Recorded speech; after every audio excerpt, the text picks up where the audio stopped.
Bharat biotech ಕಂಪನಿಯ ಕೋವ್ಯಾಕ್ಸಿನ್ ಅನ್ನುವ ಒಂದು ಲಸಿಕೆಯನ್ನ ಕಂಡುಹಿಡಿತದೆ.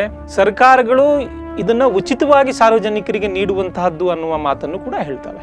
ಈ ಲಸಿಕೆ ಮಾಡಲಿಕ್ಕೆ ಬಹಳಷ್ಟು ಕಚ್ಚಾ ವಸ್ತುಗಳು ಅಮೆರಿಕದಿಂದ ಬರಬೇಕು. ಅಮೆರಿಕ ಕಚ್ಚಾ ವಸ್ತುಗಳನ್ನು ಪೂರೈಸೋದು ನಿಲ್ಲಿಸ್ತು. ಏನ್ ಮಾಡಬೇಕು? ಅಮೆರಿಕಾದಲ್ಲಿರುವ ಲಸಿಕೆಯ ದಾಸ್ತಾನು ಅಲ್ಲಿರುವ ಜನರಿಗೆ ಸುಮಾರು 2 ರಿಂದ 3 ಸಾರಿ ಕೊಡುವಷ್ಟು ಲಸಿಕೆ ಅಮೆರಿಕಾದ ಬಳಿ ಇದೆ ಇವಾಗಲೂ. ಆದರೆ ಅಮೆರಿಕ ಒಂದೇ ಒಂದು ದೇಶಕ್ಕೆ ತನ್ನ ಲಸಿಕೆಯನ್ನು ರಫ್ತು ಮಾಡಲಿಲ್ಲ. ಭಾರತ ಸುಮಾರು 90-95 ರಾಷ್ಟ್ರಗಳಿಗೆ ತನ್ನ ಲಸಿಕೆಯನ್ನು ರಫ್ತು ಮಾಡಿದೆ ಇವತ್ತಿನ ದಿವಸಕ್ಕೆ. ಇಂತಹ ಲಸಿಕೆ ಇಂತಹ ಕಮ್ಮಿ ದರದಲ್ಲಿ ಹೋಗ್ತದೆ ಅಂದ್ರೆ ಅಮೆರಿಕಕ್ಕೆ ಖಂಡಿತ ನಷ್ಟ ಅಲ್ವಾ? ಅಮೆರಿಕ ಅತ್ಯಂತ ಕಷ್ಟದಲ್ಲಿದ್ದಾಗ ಕೋವಿಡ್ ಸಮಯದಲ್ಲಿ ಹೈಡ್ರಾಕ್ಸಿಕ್ಲೋರೋಕ್ವಿನ್ ಅನ್ನುವಂತಹ ಒಂದು ಔಷಧಿಯನ್ನು ಕಳಿಸಿತ್ತು. ಆಗ ಭಾರತ ಇದ್ಯಾವುದನ್ನು ಲಾಭ ನಷ್ಟದ ಆಲೋಚನೆಗಳನ್ನ ಹೇಳಿರಲಿಲ್ಲ. ಅಮೆರಿಕ ತನ್ನ ಲಾಭ ನಷ್ಟದ ಲೆಕ್ಕಾಚಾರದ ನಡುವೆಯೇ ಇನ್ನೊಂದು ರಾಷ್ಟ್ರಗಳ ಜೊತೆಗೆ ಸಂಬಂಧ ಅದು ನಿರ್ಧಾರ ಮಾಡ್ತದೆ. ಇದೇನು ಮೊದಲ ಬಾರಿ ಅಮೆರಿಕ ಭಾರತಕ್ಕೆ ಇಂಥ ಒಂದು ನಾವೇನು ಬ್ಯಾಕ್ ಸ್ಟಾಪ್ ಅಂತೀವಿ ಮಾಡಿದ್ದು ಇಲ್ಲ. ನಮಸ್ಕಾರ ಸ್ನೇಹಿತರೆ, ಇವತ್ತು ಇಡೀ ವಿಶ್ವ ಕೋವಿಡ್ ಮಹಾಮಾರಿಯಿಂದ ಹೆಣಗಾಡ್ತಾ ಇದೆ. ಇಡೀ ಸರ್ಕಾರಿ ವ್ಯವಸ್ಥೆ ಇದನ್ನು ನಿಯಂತ್ರಣ ಮಾಡಲಿಕ್ಕೆ ತಮ್ಮಲ್ಲಿ ಆದಂಥ ಎಲ್ಲ ಪ್ರಯತ್ನಗಳನ್ನ ಮಾಡ್ತಾ ಇದ್ದಾವೆ. ಇದರ ಜೊತೆಗೆ ಇನ್ನೊಂದು ಘಟನೆ ನಡೀತಾ ಇದೆ. ಅದು ಈ ಕೋವಿಡ್ ವ್ಯವಸ್ಥೆಯ ಜೊತೆಗಿನ ರಾಜಕಾರಣ. ಅದು ನಮ್ಮ ದೇಶದಲ್ಲಿರಲಿ, ಅಂತಾರಾಷ್ಟ್ರೀಯ ಮಟ್ಟದಿರಲಿ, ದುರಂತ ಅಂದರೆ ಇದರ ಸಾವು ನೋವುಗಳ ಜೊತೆಗೆ ಎಲ್ಲರೂ ರಾಜಕೀಯ ವಿರೋಧ ಪಕ್ಷಗಳಿರ್ಬೋದು ಅಥವಾ ಬೇರೆ ದೇಶಗಳಿರ್ಬೋದು ಅವರದ್ದೇ ಆದ ಲಾಭ ನಷ್ಟದ ಲೆಕ್ಕಾಚಾರಗಳನ್ನು ಹಾಕ್ಕೊಂಡು ಹೋಗ್ತಾ ಇದ್ದಾರೆ. ತಮಗೆ ಈ ಸಂದರ್ಭದಲ್ಲಿ ರಾಜಕಾರಣಕ್ಕೆ ಯಾವುದು ಸರಿ ಅನಿಸ್ತದೋ ಅದನ್ನು ಮಾಡ್ತಾ ಇದ್ದಾರೆ. ಇದು ದುರಂತ ಆದರೂ ಸತ್ಯ. ಇವತ್ತು ಭಾರತಕ್ಕೆ ಅನೇಕ ರಾಷ್ಟ್ರಗಳಿಂದ ನೆರವಿನ ಮಹಾಪೂರ ಹರಿದು ಬರ್ತಾ ಇದೆ. ಆದರೆ ಇದರಲ್ಲಿ ನಮಗೆ ವಿಶೇಷ ಅನಿಸಿಕೊಳ್ಳುವಂತಹದ್ದು ಅಮೆರಿಕದಿಂದ ಬರುವಂತಹ ಸಹಾಯ. ಭಾರತ್ ಬಯೋಟೆಕ್ ಕಂಪನಿಯ ಕೋವ್ಯಾಕ್ಸಿನ್ ಅನ್ನುವ ಒಂದು ಲಸಿಕೆಯನ್ನ ಕಂಡುಹಿಡಿತದೆ, ಅದನ್ನು ದೃಢೀಕರಣಗೊಳಿಸ್ತದೆ ಮತ್ತು ಮಾರುಕಟ್ಟೆಗೆ ಬಿಡ್ತದೆ. ಅದರ ಜೊತೆಗೆ ಭಾರತ ಸರ್ಕಾರ $250 ಇದರ ದರವನ್ನು ನಿಗದಿ ಮಾಡ್ತದೆ. ಹಾಗೆ ಸರ್ಕಾರಗಳು ಇದನ್ನು ಉಚಿತವಾಗಿ ಸಾರ್ವಜನಿಕರಿಗೆ ನೀಡುವಂತಹದ್ದು ಅನ್ನುವ ಮಾತನ್ನು ಕೂಡ ಹೇಳ್ತವೆ. ಈ ಲಸಿಕೆ ಮಾಡಲಿಕ್ಕೆ ಬಹಳಷ್ಟು ಕಚ್ಚಾ ವಸ್ತುಗಳು ಅಮೆರಿಕದಿಂದ ಬರಬೇಕು. ಅಮೆರಿಕ ಇದ್ದಕ್ಕಿದ್ದ ಹಾಗೆ ನಾನು ಯಾವುದೇ ರಾಷ್ಟ್ರಗಳಿಗೆ ಲಸಿಕೆ ಪೂರೈಸುವ ಕಚ್ಚಾ ವಸ್ತುಗಳನ್ನು ಕಳಿಸುವುದಿಲ್ಲ ಅಂತ ಹೇಳ್ತದೆ. ಇದರಿಂದ ಭಾರತದ ಲಸಿಕಾ ಅಭಿಯಾನಕ್ಕೆ ಒಂದು ದೊಡ್ಡ ಹೊಡೆತವೇ ಆಯಿತು. ಭಾರತ ಸರ್ಕಾರ 2ನೇ ಹಂತದ ಲಸಿಕಾ ಅಭಿಯಾನವನ್ನು ಚಾಲ್ತಿಯಲ್ಲಿಟ್ಟಿತ್ತು. ಪ್ರತಿಪಕ್ಷಗಳು, ವಿರೋಧ ಪಕ್ಷಗಳ ರಾಜಕೀಯದ ನಡುವೆಯೂ ಕೂಡ ಲಸಿಕೆಯನ್ನು ಹಾಕಿಸಿಕೊಂಡವರ ಸಕಾರಾತ್ಮಕ ಮಾತುಗಳಿಂದಾಗಿ ಸಾರ್ವಜನಿಕರು ಇದನ್ನ ಹಾಕಿಸ್ಕೊಳ್ಳಿಕ್ಕೆ ಕನ್ವಿನ್ಸ್ ಆಗ್ತಾ ಇದ್ರು. ಇಂತಹ ಸಂದರ್ಭದಲ್ಲಿ ಕೋವ್ಯಾಕ್ಸಿನ್ ತಯಾರು ಮಾಡ್ತಾ ಇದ್ದಂಥ ಭಾರತ್ ಬಯೋಟೆಕ್ ಕಂಪನಿಗೆ ಇದರ ಉತ್ಪಾದನೆಯನ್ನು ಹೆಚ್ಚು ಮಾಡುವಂತಹ ಒತ್ತಡವೂ ಇತ್ತು. ಆ ನಿಟ್ಟಿನಲ್ಲಿ ಅದಕ್ಕೆ ಬೇಕಾದಂಥ ಎಲ್ಲ ವ್ಯವಸ್ಥೆಗಳನ್ನು ಭಾರತ್ ಬಯೋಟೆಕ್ ಮಾಡಿಕೊಂತು. ಭಾರತ ಸರ್ಕಾರ ಇವುಗಳಿಗೆ ಬೇಕಾದ ಅಗತ್ಯ ಧನ ಸಹಾಯವನ್ನು ಮಾಡಲಿಕ್ಕೆ ಕ್ರಮಗಳನ್ನ ತಗೊಂತು. ಆದರೆ ಈ ಎಲ್ಲವೂ ಯಾವಾಗ ಸಾಧ್ಯ ಅಂದರೆ ಅಮೆರಿಕ ಕಚ್ಚಾ ವಸ್ತುಗಳನ್ನು ಪೂರೈಸಿದಾಗ. ಅಮೆರಿಕ ಕಚ್ಚಾ ವಸ್ತುಗಳನ್ನು ಪೂರೈಸೋದು ನಿಲ್ಲಿಸ್ತು. ಏನು ಮಾಡಬೇಕು? ಆದರೆ ಭಾರತ ಸರ್ಕಾರ ಎಲ್ಲೂ ಹೊರಗಡೆ ಸಾರ್ವಜನಿಕವಾಗಿ ಇದ್ರ ಬಗ್ಗೆ ಯಾವುದೇ ಪ್ರತಿಕ್ರಿಯೆಯನ್ನು ಕೊಡಲಿಲ್ಲ. ಅದಕ್ಕೆ ಬದಲಿ ವ್ಯವಸ್ಥೆಗಳನ್ನು ಭಾರತದಲ್ಲೇ ಕಂಡುಕೊಳ್ಳುವ ಪ್ರಯತ್ನ ಈ ನಮ್ಮ ಫಾರ್ಮಾ ಕಂಪ್ನಿಗಳು ಮಾಡ್ತವೆ. ಭಾರತದ ಒಂದು ಸರ್ಕಾರಿ ಸಂಸ್ಥೆಯ ಜೊತೆಗೆ ಕಚ್ಚಾ ವಸ್ತುಗಳನ್ನು ಭಾರತದಲ್ಲಿ ಅಭಿವೃದ್ಧಿಪಡಿಸಲಿಕ್ಕೆ ಒಂದು ಒಡಂಬಡಿಕೆಯೂ ಆಗ್ತದೆ. ಹಾಗೆ ಫಾರ್ಮಾ ಕಂಪ್ನಿಗಳು ಅಮೇರಿಕಾದ ಈ ಹೇಳಿಕೆಯಿಂದ ನಮಗೆ ಯಾವುದೇ ತೊಂದರೆ ಆಗುವುದಿಲ್ಲ ಮತ್ತು ನಾವು ನಮ್ಮ ಉತ್ಪಾದನೆಯನ್ನು ಮುಂದುವರಿಸ್ತೇವೆ ಅನ್ನುವುದನ್ನು ಸಾರ್ವಜನಿಕವಾಗಿ ಹೇಳ್ತಾರೆ. ಆದರೆ ಭಾರತಕ್ಕೆ ನಿಜವಾಗ್ಲೂ ಅಷ್ಟು ಸುಲಭವಾಗಿತ್ತಾ ಇದು? ಖಂಡಿತ ಇಲ್ಲ. ಭಾರತಕ್ಕೆ ಬಹಳ ಕಷ್ಟವಾಗಿತ್ತು. ಆದರೆ ಎಲ್ಲಿಯವರೆಗೆ ನೀವು ನಿಮ್ಮ ವಿರೋಧಿಗಳಿಗೆ ಅಥವಾ ನಿಮ್ಮ ಎದುರಾಳಿಗೆ ನಿಮ್ಮ ವೀಕ್ನೆಸ್ಸನ್ನು ಬಿಟ್ಟುಕೊಡ್ತೀರೋ ಅವರು ಅದರ ಲಾಭ ಪಡೆಯುವ ಸಾಧ್ಯತೆ ಜಾಸ್ತಿ. ಅಮೆರಿಕ ಭಾರತದ ಲಸಿಕಾ ಕಾರ್ಯಕ್ರಮಕ್ಕೆ ಕಚ್ಚಾ ವಸ್ತುಗಳನ್ನು ನಾವು ಕಳಿಸ್ಕೊಡೋದಿಲ್ಲ ಅಂತ ಹೇಳಲಿಕ್ಕೂ ಒಂದು ಬಹಳ ದೊಡ್ಡ ಕಾರಣ ಇದೆ. ಇದರ ಹಿಂದೆ ಐರೋಪ್ಯ ರಾಷ್ಟ್ರಗಳ ಒಂದು ಫಾರ್ಮಾ ಲಾಬಿ ಕೆಲಸ ಮಾಡ್ತದೆ. ಯಾವುದೇ ಒಂದು ಸಮಸ್ಯೆ ಕೆಲವು ಬಲಿಷ್ಠ ರಾಷ್ಟ್ರಗಳಿಗೆ ಒಂದು ಅವಕಾಶ. ಈ ಕರೋನಾ ಸಂದರ್ಭದಲ್ಲಿ ಕೂಡ ಇಂಥದ್ದೇ ಒಂದು ಅವಕಾಶ ಈ ಯುರೋಪು ಅಮೆರಿಕಾದ ದೈತ್ಯ ಫಾರ್ಮಾ ಕಂಪನಿಗಳಿಗೆ ಸಿಕ್ತು ಲಸಿಕೆ ಮಾಡುವಂಥದ್ದು. ಅಮೆರಿಕ ಸುಮಾರು 80,000 ಕೋಟಿಯಷ್ಟು ಬಂಡವಾಳವನ್ನು ಲಸಿಕೆ ಮಾಡುವ ಬೇರೆ ಬೇರೆ ಕಂಪ್ನಿಗಳಲ್ಲಿ ಹೂಡ್ತದೆ. ಅವರು ಅದನ್ನು ಲಸಿಕೆಯನ್ನು ತಯಾರು ಮಾಡ್ತಾರೆ. ಆ ಲಸಿಕೆಗಳನ್ನು ಅಮೇರಿಕ ತಯಾರು ಮಾಡಿ ಅದರಲ್ಲಿ ಅದು ವಿಶ್ವದ ಯಾವುದೇ ರಾಷ್ಟ್ರಗಳಿಗೂ ಅದನ್ನು ರಫ್ತು ಮಾಡೋದಿಲ್ಲ. ನಿಮಗೆ ಇನ್ನೊಂದು ವಿಚಾರ ಹೇಳ್ತೇನೆ. ಭಾರತ ಸುಮಾರು 90-95 ರಾಷ್ಟ್ರಗಳಿಗೆ ತನ್ನ ಲಸಿಕೆಯನ್ನು ರಫ್ತು ಮಾಡಿದೆ ಇವತ್ತಿನ ದಿವಸಕ್ಕೆ.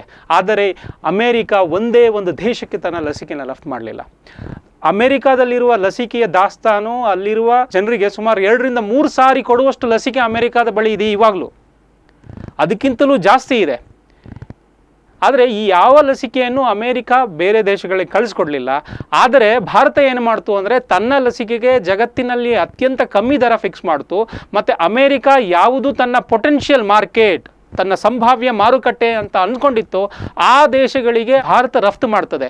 ಮತ್ತು ಈ ಲಸಿಕೆಗಳ ಗುಣಮಟ್ಟವನ್ನು ಅಮೇರಿಕಾದ ವಿಜ್ಞಾನಿಗಳು ಯಾವ ದೇಶಗಳಿಗೆ ಭಾರತ ಕಳಿಸ್ಕೊಟ್ಟಿದೆಯೋ ಆ ದೇಶದ ವಿಜ್ಞಾನಿಗಳು ಶ್ಲಾಘಿಸ್ತಾರೆ, ಇದೊಂದು ಉತ್ತಮ ಲಸಿಕೆ ಅಂತ. ಇಂತಹ ಲಸಿಕೆ ಇಂಥ ಕಮ್ಮಿ ದರದಲ್ಲಿ ಹೋಗ್ತದೆ ಅಂದರೆ ಅಮೇರಿಕಾಕ್ಕೆ ಖಂಡಿತ ನಷ್ಟ ಅಲ್ವಾ? ಹಾಗಾದರೆ ಈ ಕಾರ್ಯಕ್ರಮ ನಿಲ್ಲಿಸ್ಬೇಕು. ರಫ್ತು ಮಾಡ್ಲಿಕ್ಕೆ ಆಗಬಾರ್ದು, ಇವ್ರಿಗೆ ಉತ್ಪಾದನೆ ಮಾಡ್ಲಿಕ್ಕೆ ಆಗಬಾರ್ದು. ಅದಕ್ಕಿರೋದು ಒಂದೇ ಮಾರ್ಗ, ತನ್ನ ದೇಶದಿಂದ ಯಾವ ಕಚ್ಚಾ ವಸ್ತುಗಳನ್ನು ಅವ್ರಿಗೆ ಕೊಡ್ತೇವೆ ಅದು ನಿಲ್ಲಿಸಿ. ಅದ್ರ ಜೊತೆಗೆ ಲಸಿಕೆಯ ವಿಶ್ವಾಸಾರ್ಹತೆಯನ್ನು ಹಾಳು ಮಾಡಿ. ನಿಮ್ಗೆ ಗೊತ್ತಿರ್ಬೋದು, ಭಾರತದಲ್ಲಿ ಇಂಥ ಅನೇಕ ಪ್ರಕರಣಗಳಾಗ್ತವೆ. ನಮ್ಮ ಅಖಿಲೇಶ್ ಯಾದವ್ ಇದನ್ನು BJPಯ ವ್ಯಾಕ್ಸಿನ್ ಅಂತಾರೆ. TV ಸ್ಟುಡಿಯೋದಲ್ಲಿ ಕೂತ್ಕೊಂಡು ಅನೇಕ ಪಂಡಿತರು ಇದನ್ನು 3rd ಫೇಸ್ ಟ್ರಯಲ್ ಆಗಿರಲಿಲ್ಲ, ಇದರ ಎಫಿಕೆಸಿ ಕಮ್ಮಿ ಇದೆ, ಇದು ಹಾಕ್ಕೊಂಡ್ರೆ ರಕ್ತ ಹೆಪ್ಪುಗಟ್ಟುತ್ತದೆ, ಹೃದಯಾಘಾತ ಆಗ್ತದೆ ಅನ್ನುವಂಥ ಬಹಳ ಕಟ್ಟುಕತೆಗಳನ್ನು ಹಬ್ಬಿಸ್ತಾರೆ. ಇದರೆಲ್ಲದರ ಹಿಂದೆ ಈ ಲಾಬಿ ಕೆಲಸ ಮಾಡ್ತದೆ. ಆದರೆ ಭಾರತ ಸರ್ಕಾರ ಎಲ್ಲೂ ಬಹಿರಂಗವಾಗಿ ಏನೂ ಹೇಳಿಕೆ ಕೊಡದೆ ಅಮೆರಿಕಕ್ಕೆ ಯಾವ ಭಾಷೆಯಲ್ಲಿ ಅರ್ಥ ಆಗ್ತದೋ ಅದೇ ಭಾಷೆಯಲ್ಲಿ ಅಮೆರಿಕಾಗೆ ಹೇಳ್ತದೆ, ನೋಡಿ ನಮಗೆ ನಿಮ್ಮ ಅಗತ್ಯ ಎಷ್ಟಿದೆಯೋ ಇವತ್ತು ನಿಮಗೂ ಕೂಡ ನಮ್ಮ ಅಗತ್ಯ ಅಷ್ಟೇ ಇದೆ. ನೀವು ಮಾಡುವ ಲಸಿಕೆಗಳಿಗೆ ಕಚ್ಚಾ ವಸ್ತುಗಳು ನಮ್ಮ ದೇಶದಿಂದ ಹೋಗ್ತದೆ, ನಿಮ್ಮ ಬೇರೆ ಬೇರೆ ಔಷಧಿಗಳಿಗೆ ನಮ್ಮ ದೇಶದ ಕಚ್ಚಾ ವಸ್ತುಗಳು ಬೇಕು, ನಿಮ್ಮ ಜೊತೆಗೆ ಚೀನಾದ ವಿರುದ್ಧ ನಿಲ್ಲಿಕ್ಕೂ ನಾವು ಬೇಕು, ಅದು ಎಷ್ಟು ಮುಖ್ಯ. ಇಂಥದ್ದು ಅನೇಕ ರೀತಿಯಲ್ಲಿ ಭಾರತ ಅಮೆರಿಕಕ್ಕೆ ಮನವರಿಕೆ ಮಾಡ್ತದೆ. ಅಮೆರಿಕ ಲಸಿಕೆಗೆ ಬೇಕಾದ ಕಚ್ಚಾ ವಸ್ತುಗಳನ್ನು ರಫ್ತು ಮಾಡಲಿಕ್ಕೆ ಕಳಿಸ್ತದೆ. ಕರೋನಾ ಲಸಿಕೆಗೆ ಸಂಬಂಧಪಟ್ಟಂತೆ ಭಾರತ ಅದನ್ನು ನಿಭಾಯಿಸಲಿಕ್ಕೆ ಏಡ್ಗಳನ್ನು ವಿಮಾನದ ಮುಖಾಂತರ, ನಮ್ಮ ವೆಂಟಿಲೇಟರ್ ಇರ್ಬೋದು, ಮಾಸ್ಕ್ಗಳಿರ್ಬೋದು, ಅಥವಾ ಇನ್ಯಾವುದೇ ಉಪಕರಣಗಳನ್ನ ಕಳಿಸ್ಕೊಡ್ತದೆ. ಭಾರತ ಅಮೇರಿಕ ಅತ್ಯಂತ ಕಷ್ಟದಲ್ಲಿದ್ದಾಗ ಕೋವಿಡ್ ಸಮಯದಲ್ಲಿ ಹೈಡ್ರಾಕ್ಸಿಕ್ಲೋರೋಕ್ವಿನ್ ಅನ್ನುವಂಥ ಒಂದು ಔಷಧಿಯನ್ನು ಕಳಿಸಿತ್ತು. ಆಗ ಭಾರತ ಇದು ಯಾವುದನ್ನು ಲಾಭ ನಷ್ಟದ ಆಲೋಚನೆಗಳನ್ನ ಹೇಳಿರಲಿಲ್ಲ. ಹಾಗಿದ್ರೆ ಅಮೇರಿಕ ನಮ್ಮ ವಿರೋಧಿಯಾ? ಅಮೇರಿಕಾದ ಜೊತೆಗೆ ಭಾರತ ಸೇರಿದಂತೆ ಬಹಳಷ್ಟು ರಾಷ್ಟ್ರಗಳಿಗೆ ಇರುವ ಸಂಬಂಧದ ಇದೊಂದು ಕನ್ಫ್ಯೂಷನ್. ಅಮೇರಿಕ ಯಾವತ್ತೂ ತನ್ನ ಲಾಭ ನಷ್ಟದ ಲೆಕ್ಕಾಚಾರದ ನಡುವೆಯೇ ಇನ್ನೊಂದು ರಾಷ್ಟ್ರಗಳ ಜೊತೆಗೆ ಸಂಬಂಧ ಅದು ನಿರ್ಧಾರ ಮಾಡ್ತದೆ. ಇತ್ತೀಚೆಗೆ ಚೀನಾದ ಜೊತೆಗೆ ಭಾರತದ ನಡುವಿನ ಸಂಬಂಧ ಹದಗೆಡ್ತು. ಹಾಗೆಯೇ ಕೋವಿಡ್ ಮಹಾಮಾರಿಯ ಕಾರಣಕ್ಕೆ ಇಂಡೋ ಪೆಸಿಫಿಕ್ ವಲಯದಲ್ಲಿರುವ ಬಹುತೇಕ ಎಲ್ಲ ರಾಷ್ಟ್ರಗಳಿಗೆ ಚೀನಾ ಥ್ರೆಟ್ ಆಗಿ ನಿಲ್ತದೆ. ಸೊ ಇಂತಹ ಸಂದರ್ಭದಲ್ಲಿ ಭಾರತ, ಆಸ್ಟ್ರೇಲಿಯಾ, ಜಪಾನ್ ಮತ್ತು ಅಮೇರಿಕ ಈ 4 ದೇಶಗಳು ಒಟ್ಟಾಗಿ ಕ್ವಾಡ್ ಅಲಯನ್ಸ್ ಅನ್ನುವಂಥ ಒಂದು ವ್ಯವಸ್ಥೆಯನ್ನು ಮಾಡಿಕೊಳ್ತವೆ. ಈ ಮೂಲಕ ಈ ಎಲ್ಲ ದೇಶಗಳು ಕಾಲಕಾಲಕ್ಕೆ ಈ ಸಮುದ್ರ ವಲಯದಲ್ಲಿ ಗಸ್ತು ತಿರುಗುವುದು ಮತ್ತು ಇಲ್ಲಿ ಸಮರಾಭ್ಯಾಸವನ್ನು ಮಾಡುವುದು, ಇದೆರಡನ್ನೂ ಮಾಡ್ತಾ ಚೀನಾದ ದಬ್ಬಾಳಿಕೆಯ ವಿರುದ್ಧ ಈ ಸಮುದ್ರ ಭಾಗದಲ್ಲಿ ಫ್ರೀ ಟ್ರೇಡ್ ಅಂದರೆ ಸುಲಭವಾಗಿ ವಾಣಿಜ್ಯ ವ್ಯವಹಾರಗಳು ಮತ್ತು ವಾಣಿಜ್ಯಕ್ಕೆ ಸಂಬಂಧಪಟ್ಟಂಥ ಹಡಗುಗಳ ಸಾಗಾಣಿಕೆಯನ್ನು ನಾವು ನಡೆಸ್ತೇವೆ ಮತ್ತು ಇದನ್ನು ಕಾಪಾಡ್ತೇವೆ ಅನ್ನುವ ಒಂದು ಸಂದೇಶವನ್ನು ಕೊಡ್ತಾರೆ. ಈ ಕ್ವಾಡ್ ಅಲಯನ್ಸಲ್ಲಿ ಭಾರತ ಅತ್ಯಂತ ಪ್ರಬಲವಾದ ಪಾರ್ಟ್ನರ್ ಆಗಿರ್ತದೆ ಅಮೇರಿಕ. ಒಂದು ಹಂತಕ್ಕೆ ಅಮೇರಿಕನ ಇದನ್ನು ನಮ್ಮನ್ನು ಸ್ಟ್ರಾಟಜಿಕ್ ಅಲಯನ್ಸ್ ಅಂತ ಹೇಳ್ತಾರೆ. ಇಂತಹ ಒಬ್ಬ ಮಿತ್ರನನ್ನು ಅಥವಾ ಚೀನಾದ ನಡುವಿನ ಯುದ್ಧದಲ್ಲಿ ಭಾರತಕ್ಕೆ ತನ್ನ ಎಲ್ಲ ಸೈನ್ಯ ಸಾಮರಿಕ ಸಹಾಯವನ್ನು ಕೊಡುವಂಥದ್ದು ಮತ್ತು ಅಮೇರಿಕಾದ ಆಯಕಟ್ಟಿನ ಜಾಗದಲ್ಲಿರುವ ಎಲ್ಲ ಪ್ರದೇಶಗಳಲ್ಲಿ ಭಾರತ ಸೈನ್ಯ ಅದನ್ನು ಆಕ್ಸೆಸ್ ಮಾಡುವಂಥ ಒಂದು ಅನುಕೂಲವನ್ನು ಅಮೇರಿಕ ಮಾಡಿಕೊಡ್ತು. ಆದರೆ ಇದೆಲ್ಲದರ ನಡುವೆ ಭಾರತ 2ನೇ ಅಲೆಯ ಕೋವಿಡ್ ಮಹಾಮಾರಿಯಲ್ಲಿ ಕಂಡು ಕೇಳಿರಿಯದಷ್ಟು ಸಂಕಟದಲ್ಲಿರುವಾಗ, ಯಾವಾಗ ಭಾರತಕ್ಕೆ ವ್ಯಾಕ್ಸಿನ್ ಅತ್ಯಂತ ಅಗತ್ಯವಾಗಿತ್ತೋ, ಯಾವಾಗ ಭಾರತಕ್ಕೆ ಅಮೇರಿಕಾದ ಸಪೋರ್ಟ್ ಅತ್ಯಂತ ಹೆಚ್ಚು ಬೇಕಿತ್ತೋ, ಆ ಸಂದರ್ಭದಲ್ಲಿ ಅಮೇರಿಕ ಹೇಳ್ತದೆ, ನಾನು ನಿಮಗೆ ಲಸಿಕೆಗೆ ಬೇಕಾದ ಕಚ್ಚಾ ವಸ್ತುಗಳನ್ನು ಪೂರೈಸುವುದಿಲ್ಲ ಅಂತ. ಹೇಗೆ ನಿಭಾಯಿಸಬೇಕು ಸ್ನೇಹಿತರೆ ಈ ಪರಿಸ್ಥಿತಿಯನ್ನು? ಇದಕ್ಕೆ ನಮಗೆ ಅಮೇರಿಕದ ಜೊತೆಗೆ ಹಿಂದೆ ಆದ ಅನುಭವಗಳಿಂದ, ಭಾರತ ಕಲಿತ ಪಾಠದಿಂದ ನಮ್ಮ ಇಂದಿನ ಸರ್ಕಾರ ಇದನ್ನು ನಿಭಾಯಿಸ್ತು. ಹಿಂದೆ ಏನಾಗಿತ್ತು ಹಾಗಿದ್ರೆ? ಇದೇನು ಮೊದಲ ಬಾರಿಯ ಅಮೇರಿಕ ಭಾರತಕ್ಕೆ ಇಂಥ ಒಂದು ನಾವೇನು ಬ್ಯಾಕ್ ಸ್ಟಾಬ್ ಅಂತೀವಿ ಮಾಡಿದ್ದು ಇಲ್ಲ. ಯಾವಾಗ ಪಂಡಿತ್ ಜವಾಹರ್ಲಾಲ್ ನೆಹರು ಅವರು ಶೀತಲ ಯುದ್ಧದ ಸಂದರ್ಭದಲ್ಲಿ ತಮ್ಮ ಅಲಯನ್ಸ್ ಅನ್ನ ಅಮೆರಿಕಾದಿಂದ ರಷ್ಯಾದ ಕಡೆಗೆ ಶಿಫ್ಟ್ ಮಾಡ್ತಾರೆ.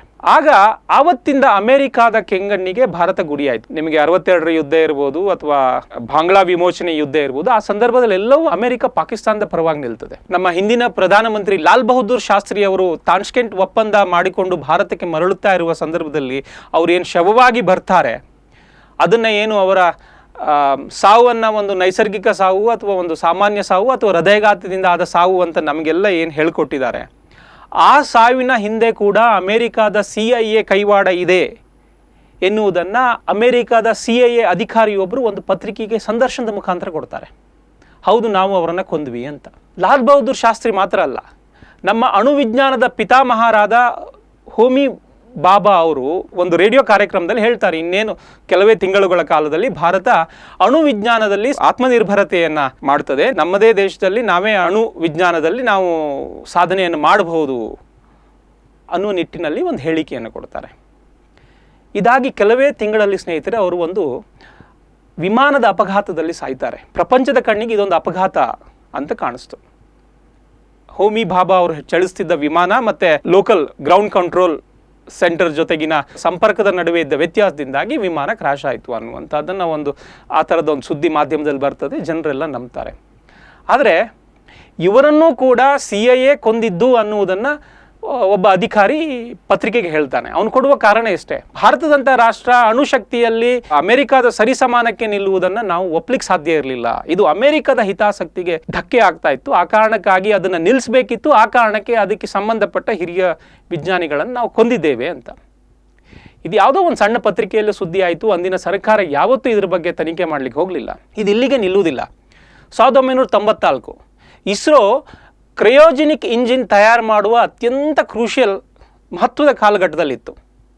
ಕ್ರಯೋಜೆನಿಕ್ ಎಂಜಿನ್ ಅತಿ ಭಾರವಾದ ಉಪಗ್ರಹಗಳನ್ನು, ಸುಮಾರು 2,000 to 3,000 kg ಭಾರವಾದ ಉಪಗ್ರಹಗಳನ್ನು ಭೂಮಿಯಿಂದ ಸುಮಾರು 35-40 ಸಾವಿರ ಕಿಲೋಮೀಟರ್ಗಳಷ್ಟು ಎತ್ತರದ ಭೂಸ್ಥಿರ ಕಕ್ಷೆಗೆ ಕೊಂಡೊಯ್ಯಲಿಕ್ಕೆ ಬಳಸುವಂತಹ ರಾಕೆಟ್ ಎಂಜಿನ್. ಈ ಉಪಗ್ರಹಗಳನ್ನು ನೀವು GPS-ಗೋ ಅಥವಾ ಸರ್ವೆಲೆನ್ಸ್ಗೋ ಅಥವಾ ರಕ್ಷಣಾ ಕಾರ್ಯಕ್ಕೋ ಈ ಥರದ ವಿದ್ಯಮಾನಗಳಿಗೆ ಇಂತಹ ಉಪಗ್ರಹಗಳನ್ನು ಬಳಸ್ತೇವೆ. ಆ ಕಾಲದಲ್ಲಿ ಈ ತಂತ್ರಜ್ಞಾನ ಅಮೇರಿಕಾ, ರಷ್ಯಾ, ಫ್ರಾನ್ಸ್ ಮತ್ತು ಬಹುಶಃ ಚೈನಾದ ಹತ್ರ ಇತ್ತು. ಭಾರತಕ್ಕೆ ಐತಿಹಾಸಿಕವಾಗಿ ರಷ್ಯಾದ ಜೊತೆಗಿನ ಸಂಬಂಧ ಸರಿ ಇರುವ ಕಾರಣಕ್ಕೆ ಭಾರತ ಸರ್ಕಾರ ಮತ್ತು ರಷ್ಯಾ ಒಂದು ಒಡಂಬಡಿಕೆಗೆ ಸಹಿ ಹಾಕ್ತವೆ. ರಷ್ಯಾ ಭಾರತಕ್ಕೆ ಕ್ರಯೋಜೆನಿಕ್ ತಂತ್ರಜ್ಞಾನದ ಹಸ್ತಾಂತರ ಮಾಡ್ತದೆ, ಭಾರತ ಅದಕ್ಕೆ ಬೇಕಾದ ಹಾರ್ಡ್ವೇರ್ ಉಪಕರಣಗಳನ್ನು ನಿರ್ಮಾಣ ಮಾಡ್ತದೆ, ಇನ್ನೊಂದು 1-2 ವರ್ಷದಲ್ಲಿ ಈ ತಂತ್ರಜ್ಞಾನ ಭಾರತದ ಕೈಗೆ ಸಿಗ್ತದೆ ಅಂತ ಎಲ್ಲವೂ ಆಗಿತ್ತು. ಇಸ್ರೋದ ವಿಜ್ಞಾನಿ ನಂಬಿ ನಾರಾಯಣ್ ಅವರ ಇದರ ಭಾರತದಿಂದ ಇದರ ನೇತೃತ್ವವನ್ನು ವಹಿಸಿದರು. ಇನ್ನೇನು ಇದೆಲ್ಲ ಕೆಲಸ ಒಂದು ಹಂತಕ್ಕೆ ಬರಬೇಕು ಅನ್ನುವಷ್ಟರಲ್ಲಿ ಅಮೆರಿಕ ರಷ್ಯಾದ ಮೇಲೆ ಒತ್ತಡ ಹೇರ್ತದೆ, ನೀವು ಈ ತಂತ್ರಜ್ಞಾನವನ್ನು ಭಾರತಕ್ಕೆ ಕೊಡಬಾರ್ದು. ಅವರ ನಡುವೆ ಒಂದು ಒಪ್ಪಂದ ಇತ್ತು, ಗುಪ್ತ ಮಾಹಿತಿಗಳನ್ನು, ಅತ್ಯಂತ ಗುಪ್ತ ಮಾಹಿತಿಗಳನ್ನು ನಾವು ಪರಸ್ಪರ ವಿನಿಯೋಗ ಮಾಡುವಂತಹ ಒಂದು ಒಡಂಬಡಿಕೆ ಇತ್ತು. ಆ ಒಡಂಬಡಿಕೆಯಿಂದಲೂ ನಿಮ್ಮನ್ನು ಕಿತ್ತಾಕ್ತೇವೆ ನಾವು, ನೀವು ಇದನ್ನು ಕೊಟ್ಟರೆ ಅಂತ. ರಷ್ಯಾ ಬಹಳ ದಿಕ್ಕು ಕಾಣದೆ ಕಾಂಟ್ರಾಕ್ಟ್ನಿಂದ ಹೊರಗಡೆ ಬರ್ತದೆ. ಎಲ್ಲಿಯವರೆಗೆ ಹೇಳ್ತದೆ ಅಂದರೆ, ನಿಮಗೆ ನಷ್ಟ ಆದದ್ದನ್ನು ನಾನು ನಷ್ಟ ತುಂಬಿಕೊಡ್ತೇನೆ ಅನ್ನುವ ಮಾತನ್ನು ಹೇಳ್ತದೆ. ಭಾರತಕ್ಕೆ ಅರ್ಥ ಆಯಿತು. ಆಗ ಭಾರತ ಇನ್ನೊಂದು ಪ್ರಸ್ತಾಪವನ್ನು ರಷ್ಯಾದ ಮುಂದಿಡ್ತು, ನೀವು ನಮಗೆ ಒಂದು 4-5 ಕ್ರಯೋಜೆನಿಕ್ ಇಂಜಿನ್ ಕೊಡಿ, ನಾವು ಅದನ್ನು ರಿವರ್ಸ್ ಇಂಜಿನಿಯರಿಂಗ್ ಮಾಡಿ ನಾವು ಅದನ್ನು ಡೆವಲಪ್ ಮಾಡ್ತೇವೆ ಅಂತ. ಅಮೇರಿಕ ಆ ವ್ಯವಸ್ಥೆಗೂ ಕಲ್ಲು ಹಾಕ್ತು. ಅದು ಒಂದು ಹಂತ. ಆದರೆ ಇನ್ನೊಂದು ಹಂತದಲ್ಲಿ ನಮ್ಮ ನಂಬಿ ನಾರಾಯಣ್ ಅವರನ್ನು ಒಂದು ಕೇಸ್ನಲ್ಲಿ ಫಿಕ್ಸ್ ಮಾಡ್ತು. ಮಾಲ್ಡೀವ್ಸ್ನ ಒಬ್ಬ ಮಹಿಳೆಯನ್ನು ಬೇಹುಗಾರಿಕೆಯ ವಿಚಾರದಲ್ಲಿ ಬಂಧಿಸ್ತಾರೆ. ಆಕೆಯ ಮುಖಾಂತರ ನಂಬಿ ನಾರಾಯಣ್ ಅವರನ್ನು ಫಿಕ್ಸ್ ಮಾಡ್ತಾರೆ. ಅಲ್ಲಿಗೆ ಅವರ ಕ್ರೆಡಿಬಿಲಿಟಿ ಕೊಂದರು. ಈ ಪ್ರಾಜೆಕ್ಟಿಂದ ನಂಬಿ ನಾರಾಯಣ್ ಹೊರಗಡೆ ಹೋದರು. ಭಾರತದ ಕ್ರಯೋಜೆನಿಕ್ ತಂತ್ರಜ್ಞಾನ ಒಂದು 10 ವರ್ಷ ಹಿಂದಕ್ಕೆ ಬಿತ್ತು. ಇದ್ರ ಬಗ್ಗೆ ಅಂದಿನ ಸರ್ಕಾರಗಳು ಸುಮ್ಮನಾದವು. ಇದಾದ ನಂತರ 1999ರಲ್ಲಿ ಬಹುಶಃ ನಮ್ಮ ಕಾರ್ಗಿಲ್ ಯುದ್ಧದ ಸಂದರ್ಭದಲ್ಲಿ ಭಾರತಕ್ಕೆ ಪಾಕಿಸ್ತಾನದ ಸೈನ್ಯ ಆ ಪರ್ವತ ಪ್ರದೇಶದ ಹಿಂಭಾಗದಲ್ಲಿ ಎಲ್ಲೆಲ್ಲಿ ಅಡಗಿಕೊಳ್ತಿದ್ದಾರೆ ಅನ್ನುವ ಮಾಹಿತಿಯನ್ನು ಕಲೆ ಹಾಕಲಿಕ್ಕೆ ಅಮೇರಿಕಾದ GPS ಸಹಾಯ ಬೇಕಿತ್ತು. ಆಗ ಭಾರತದಲ್ಲಿ ಇರಲಿಲ್ಲ. ಭಾರತದಲ್ಲಿ ಯಾವುದೇ ಸರ್ವೆಲೆನ್ಸ್ ಉಪಕರಣಗಳಿರಲಿಲ್ಲ. ಯಾಕಂದರೆ ನಾವೇನು ಕ್ರಯೋಜೆನಿಕ್ ಇಂಜಿನ್ನ ಏನು ನಾವು ತಯಾರು ಮಾಡಬೇಕಿತ್ತು, ಅದಕ್ಕಾಗಲೇ ಅಮೇರಿಕಾ ಅನ್ವೇಷಣೆ ಕಲ್ಲು ಹಾಕಿತ್ತು. ಮತ್ತೇನು ಮಾಡೋದು? ಸೊ ಭಾರತ ಸರ್ಕಾರ ಮತ್ತೆ ಅಮೇರಿಕಾವನ್ನು ಕೇಳ್ತು, ನಮಗೆ GPS ಮಾಹಿತಿ ಕೊಡಿ. ಅಂದರೆ ಭಾರತ ಸರ್ಕಾರಕ್ಕೆ ಅಮೇರಿಕಾ ಅದನ್ನು ಕೊಡುವುದಿಲ್ಲ ಅಂತ. ದುರಂತ ಗೊತ್ತಾ ಸ್ನೇಹಿತರೆ, ಕಾರ್ಗಿಲ್ ಯುದ್ಧದಲ್ಲಿ ಸುಮಾರು 300-350 ಜನ ನಮ್ಮ ಸೈನಿಕರು ಸಾಯ್ತಾರೆ. 600-700ಕ್ಕೂ ಹೆಚ್ಚು ಮಂದಿ ಸೈನಿಕರು ಗಾಯಗೊಳ್ಳುತ್ತಾರೆ. ಆದರೆ ಇವರಲ್ಲಿ ನೇರ ಪಾಕಿಸ್ತಾನಿ ಯೋಧರನ್ನು ಎದುರಿಸಲಿಕ್ಕೆ ನೇರವಾಗಿ ಯುದ್ಧ ಮಾಡಿ ಸೈನಿಕರ ಸಂಖ್ಯೆ ಬಹಳ ಕಮ್ಮಿ.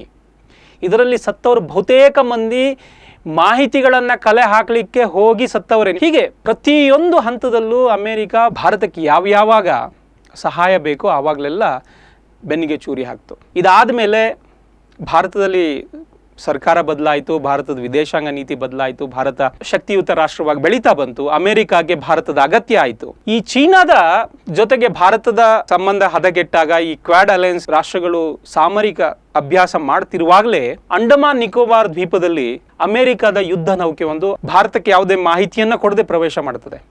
ಇದನ್ನ ಭಾರತದ ದೂತಾವಾಸ ವಿರೋಧಿಸಿದಾಗ ಅಮೆರಿಕ ಹೇಳ್ತದೆ ಇದು ನಮ್ಮ ಹಕ್ಕು. ಅಂದ್ರೆ ಒಂದು ಕಡೆ ಭಾರತ ಚೀನಾದ ಜೊತೆಗೆ ಯುದ್ಧ ಮಾಡಲಿಕ್ಕೆ ಅಥವಾ ಚೀನಾದ ಈ ದಬ್ಬಾಳಿಕೆಯನ್ನು ನಿಲ್ಲಿಸಲಿಕ್ಕೆ ಭಾರತದ ಸಹಾಯ ಅಗತ್ಯ ಇದೆ. ಇನ್ನೊಂದು ಜೊತೆಗೆ ಅದೇ ಮಿತ್ರ ರಾಷ್ಟ್ರವನ್ನ ಅದೇ ಭಾಷೆಯಲ್ಲಿ ಅಮೆರಿಕ ಅದಕ್ಕೆ ಗೌರವ ಕೊಡದೆ ನಡೆಸ್ಕೊಳ್ತಾ ಇದೆ. ಎಂಥ ವಿಪರ್ಯಾಸ ಅಲ್ವಾ ಇದು. ಅಮೇರಿಕ ಯಾವತ್ತೂ ಯಾರಿಗೂ ಮಿತ್ರನೂ ಅಲ್ಲ.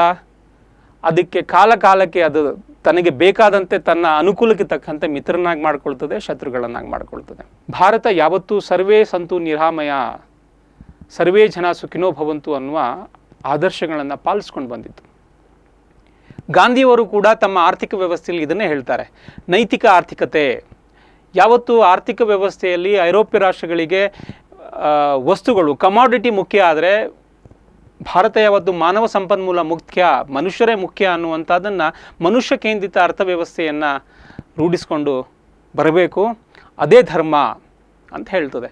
ಆದರೆ ಗಾಂಧೀಜಿ ಇನ್ನೊಂದು ಮಾತು ಹೇಳಿದರು, ಎಲ್ಲಿವರೆಗೆ ವಿಶ್ವದ ಬಲಿಷ್ಠ ರಾಷ್ಟ್ರಗಳು ನೈತಿಕತೆಯನ್ನು ಪಾಲಿಸುವುದಿಲ್ವೋ ಅಲ್ಲಿವರೆಗೆ ಭಾರತಕ್ಕೆ ಅದರಿಂದ ತೊಂದರೆ ಆಗ್ತದೆ ಅಂತ. ಅವ್ರು ಹೇಳ್ತಾ ಇರೋದು ಖಂಡಿತವೂ ಸತ್ಯ. ಆದರೆ ಭಾರತಕ್ಕೆ ಇದು ಅಭ್ಯಾಸ ಆಗಿದೆ. ಅಮೆರಿಕವನ್ನು ಹೇಗೆ ನಿಭಾಯಿಸಬೇಕು ಅನ್ನುವುದನ್ನು ತನ್ನ ಅನುಭವ ಮುಖಾಂತರ ಕಲ್ತಿದೆ.